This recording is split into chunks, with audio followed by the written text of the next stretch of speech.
Me personally, I've been learning a lot about cameras in the last 6 months, and I know a lot of you are on the same struggle bus that I've gone through. So I just want to make this video specifically for GoPros, people who are using GoPros, because that's a lot of the shots that I tend to get using FPV drones. I wanted to hone in on that and show you guys some of the tricks that I've learned to help improve your GoPro quality overall, whether or not it's for vlogging, for drones, whatever use you have for it, it'll help improve your video and make your Instagram or YouTube videos looking so much better. Stick through the video and I'll give you some tips to try and get your videos looking crispy.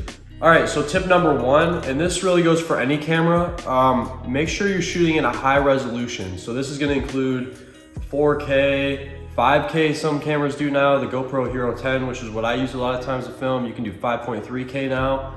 So make sure instead of shooting in 720p or 1080p, make sure you're shooting in 4K ultra high definition, and you're gonna get better results that way. And this is because when you take the two numbers, so when you have 1080p full HD, for example, the area of the pixels is 1920 by 1080p, okay?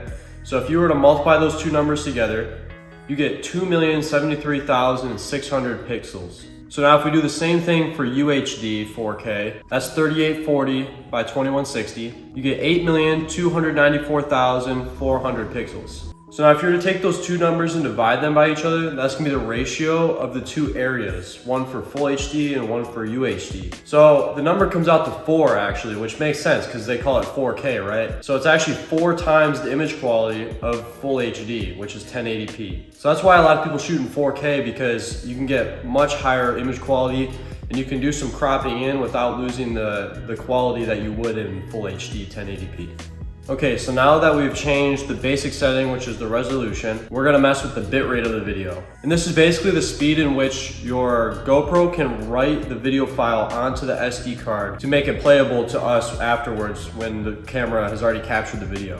So basically the faster it can do that, the more data, the more video that it can get onto the card, the higher quality the video is gonna be. Okay, so when you first open up your GoPro, you're gonna see something kind of like this. You have a few different options. So there's gonna be some preset buttons here on the left side and the right side. And then it's gonna tell you which mode you're on. So you can press this button on the left side of the camera and it'll let you switch modes from picture mode, time lapse, and video mode. So right now we're in video mode. And then down here, you press that icon to look at your different presets. So I've made quite a few different ones, but for now, we're just gonna edit this one called Cinematic. And you can see right now it's set to 5.3K, 30 FPS, narrow lens mode. But if we wanna change that, you press the little pencil and then it takes you to this screen, okay? So like we discussed before, we wanna make sure we're shooting in a high resolution. So there's lots of different options here for you. If you want the best quality, I recommend 4K or 5.3K. So now to change the bit rate, like we were just talking about,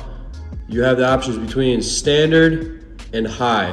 And I recommend high. As you can see here, it says it's meant for 2.7K and up resolution only. So that right there is an indicator for you that you should be using it if you're shooting in 4K or 5K, because it needs the extra bit rate to keep high quality. And if we scroll down a little bit, you can see the ISO minimum and the ISO maximum. So that's gonna be the next thing that we wanna change, because ISO is the digital brightness that gets added into your video, and too much can look really smudgy or grainy. And this looks not very good, not very professional. So to minimize this, we're gonna set a hard maximum. You can see the ISO max. The minimum ISO, we want that number to be as low as it can possibly go. So it's set to 100 and it can't go any lower than that. So that's perfect.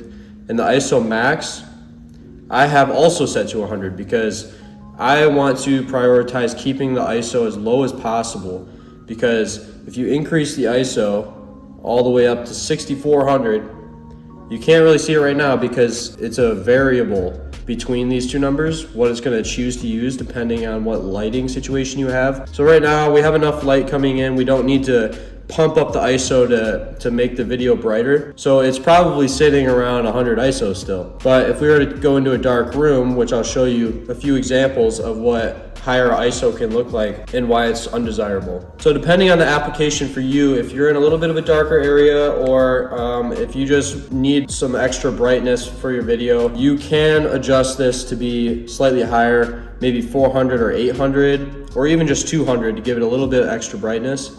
But I would not recommend going much higher than that. in tandem with that, you may have to adjust the shutter speed. Because of the rules of filmmaking, I like to shoot at 1/60 if I'm using 30 FPS, and I might go into more detail with that in another video. It's just there's a lot to talk about and unbox when you're talking about all these different camera rules and ideas. So for now, you can just set this to auto and then try to keep your ISO as low as possible, and it'll adjust the shutter speed to help keep the video looking properly exposed to the light. And so the next tip is to use different lens modes. Okay, so if we scroll back up to right next to the resolution, I have it set to narrow right now, and this is kind of my cinematic style video look. If you're doing more action shots, you might want to look at wide or even super view. And you can see we get so much more video in the background here. Let me go back so you can see. You can see all these different apartments and the whole windowsill. But if you're trying to vlog or something like that, there's a lot of distortion that happens. So you can see the fisheye effect, even just in my finger. With someone's face, it's gonna look even worse. I'll show an example of that.